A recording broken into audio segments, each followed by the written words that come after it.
오늘은 최근 IMO 회의에서 있었던 일들을 리뷰해보고 현 시점에서 환경 규제에 대해서 어떻게 생각해야 하는지 한번 살펴보겠습니다.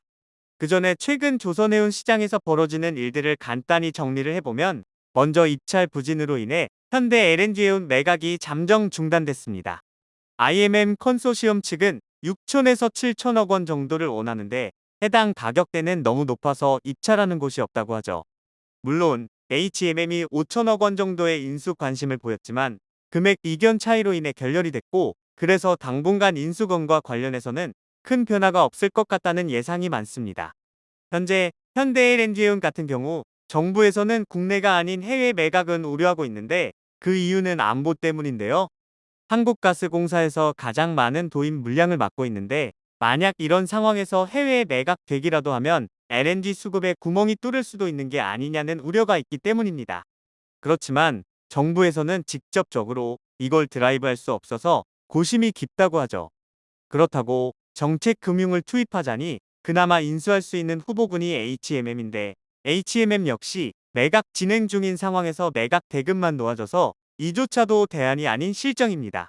따라서 현재 이런 상황을 고려해서 IMM 컨소시엄이 함정에 빠졌다는 얘기도 그래서 나오는 것이죠.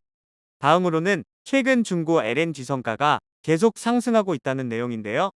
아무래도 신조선가가 꺾이지 않고 계속 치솟고 있다 보니까 상대적으로 중고 LNG선 가격 역시 상승하고 있고, 또한 지금 발주를 해도 리드 타임이 길기 때문에 이에 대한 대안으로 중고선에 눈을 돌리는 거겠죠. 이걸 보면 당분간 국내 조선사들이 수주하는 LNG선 신조선가 역시 꺾이기는 힘들지 않나 싶습니다.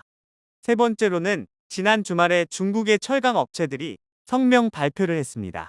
주된 내용은 하반기에도 쉽지 않아 보이는 이유를 언급했는데 그 이유는 실망스러운 수요, 감소하는 수익성, 비용 절감 압박이었습니다.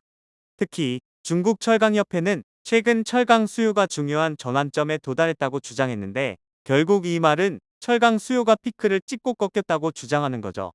그도 그럴 게 최근 중국 PMI 지표는 올해 3월 이후 계속 하락하고 있고, 그러다 보니 주요 제철소들의 이익 역시 올해 내내 적자를 기록하고 있기 때문입니다. 이뿐만 아닌데요. 이런 문제가 지속되다 보니 중국 정부는 이러한 수요 감소에 따른 공급 과잉 문제를 해결하기 위해 감산을 지속적으로 장려하고 있는데 부양책이 의미가 없어진 상황에서 이러한 정책 역시 큰 효과가 없습니다. 현재 조강 생산량에서 철강 소비량을 뺀 공급 과잉 규모는 7년 만에 최고조라고 합니다. 따라서 철강 산업을 염두에 두고 벌크선에 진입하시는 분들은 올 하반기가 바닥 시그널이 나오지 않는 한 하반기 역시 쉽지 않을 것 같습니다.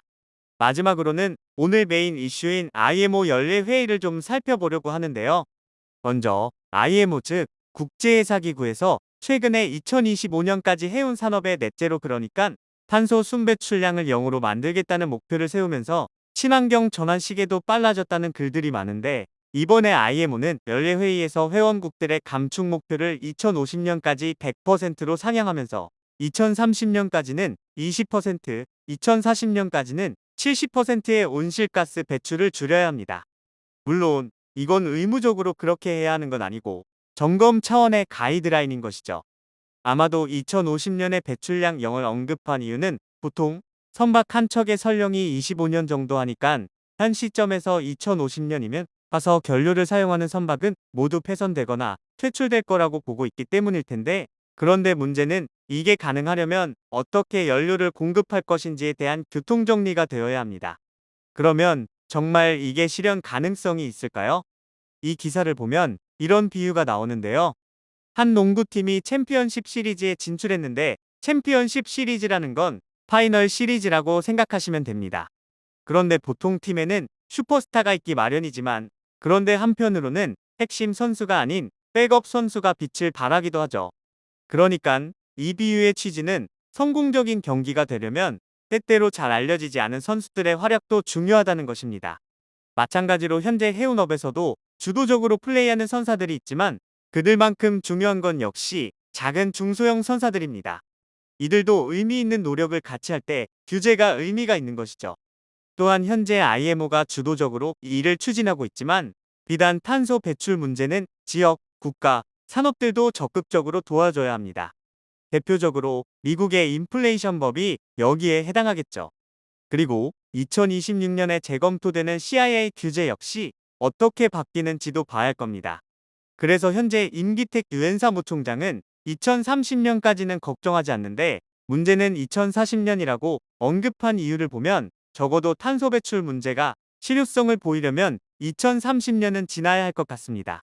따라서 현 시점에서 친환경 선박을 염두에 두고 조선사에 베팅하시는 분들도 많으실 텐데 개인적으로 환경 규제가 빛을 발하기 위해서는 적어도 2030년 이후에나 의미 있는 방향성이 나오지 않을까 싶네요. 오늘은 최근 조선 해운 시장에서 벌어지는 일들과 환경 규제가 과연 의미 있는지에 대해 살펴봤는데요. 오늘 영상이 도움이 되셨다면 좋아요와 구독 부탁드립니다.